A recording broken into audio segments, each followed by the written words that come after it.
Dan Pickar here. On this Eastmans Hunting TV episode, let's go bow hunting for public land antelope.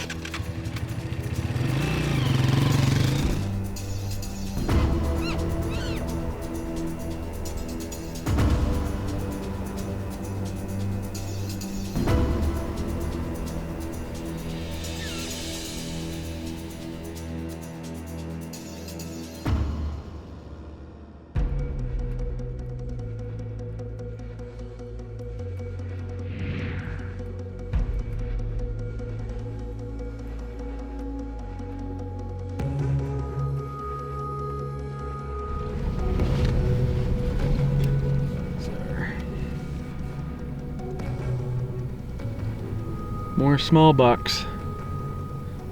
Doe. And we've been seeing a lot of 10 to 12 inch bucks, just not quite what we're looking for, but they're pretty docile in some of this oil field country, but not the bucks we're looking for and not the experience we're looking for. So we're gonna keep looking and keep cruising and see if we can find something a little bigger. Maybe we'll head up to the high country. We know there's some bucks up there, so headed to the hills.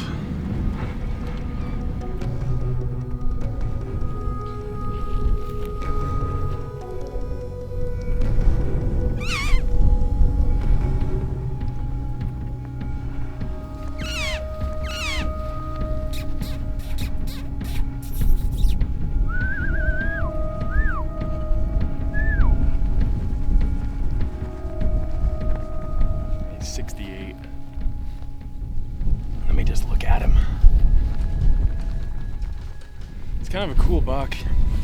He's got ivory, like that much ivory on his left horn, but he doesn't really have very good prongs. He's probably like 14 inches, 13 to 14, but just not very good prongs.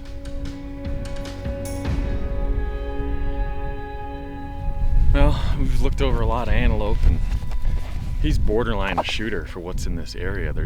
We haven't been able to find very many big bucks here, but this is only the second day. This is our first full day of hunting today. It's about 2 o'clock. But we know he's here and we can come back if we want to try him again, but we're gonna just keep looking and see if we can find a bigger one.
Kind of crest this rise and a bunch of antelope down here. We've been looking over them for about 3 or 4 minutes. Nothing great in there. Nothing that we haven't already seen down in the low country. We're headed to the high country today to try to find something bigger. Man, there's a lot of antelope out here though. All down below us. Herd over there, big old herd across.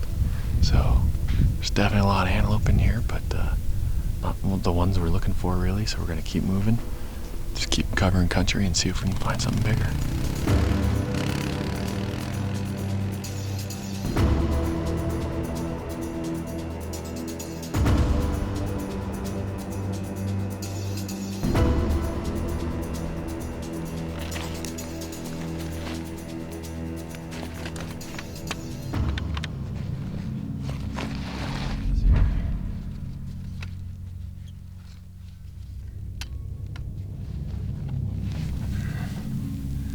So we have a buck up here on the hill. We're just checking him out real quick.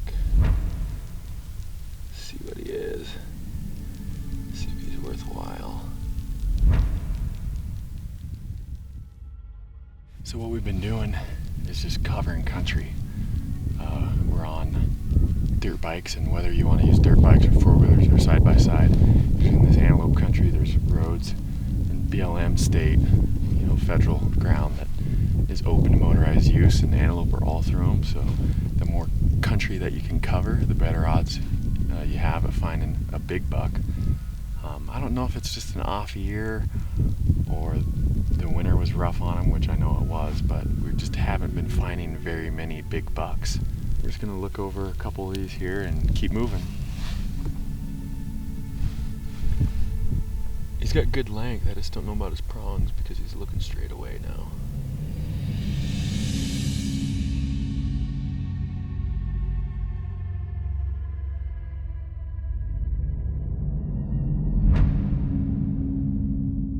Well, these bucks are kind of hanging out up in the draws. They must have some does up there. So we're gonna pack up and buzz up there and see if we can't get a little closer and see what we're dealing with. I don't think they're too spooky, but we will find out.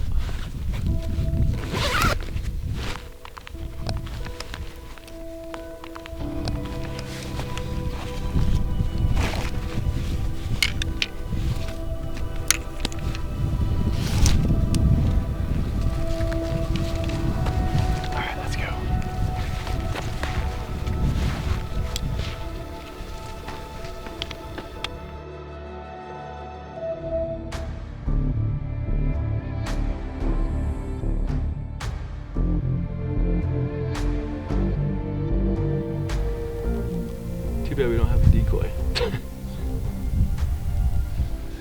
So this buck up here is pretty good. We're gonna get our stuff. They seem pretty calm, and we're gonna buzz over back behind the hill behind them and then sneak around on them. See what happens.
left. Video.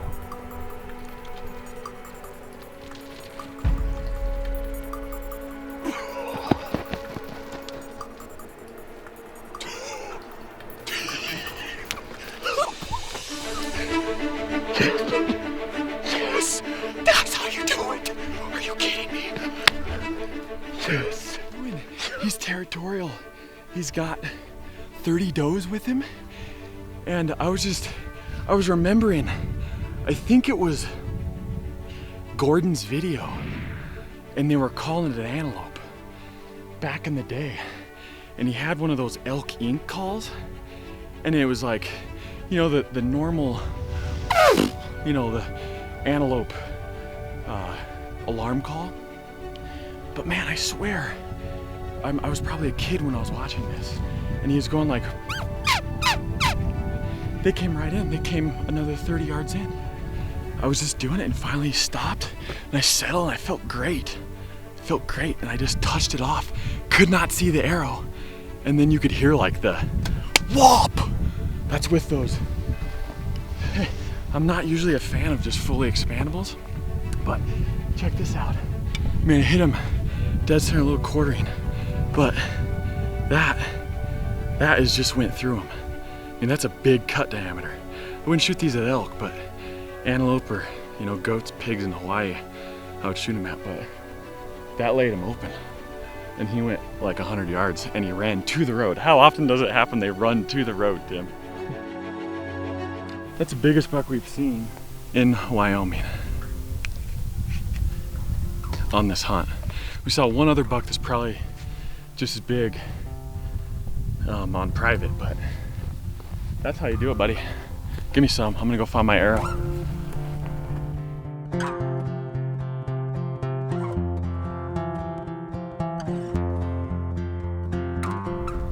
That's a buck. He's rubbing. He's got sap. I mean, that's what we've been looking for. We did well on this one, huh, buddy? We were all discouraged. We're like, oh, there's just little bucks here. Looked over so many little bucks. And then we kept the faith and we kept checking new country, and bingo, found a big buck. We slipped in on him and his 30 does, and curiosity killed him. I squeaked him in and made a good shot. He went about 100 yards. So we're gonna get him taken care of, cleaned up, and back in the cooler before it gets too hot.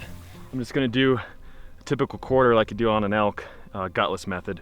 But look at this scent gland right here. This thing is greasy, it's oily, it's nasty. Look at that. Ugh. Did not cut through that. Cut around it. The rut's coming up, so these things are stinky. So that's your tip to having good antelope meat, is don't go hacking through those nasty glands on his rump and up on his neck. And then if you do touch those glands, don't touch your meat, because that's gonna taint it. Antelope meat is fantastic if you do it correctly. Thanks for watching this week's episode, and remember, fair chase is the only way to hunt and take trophy big game.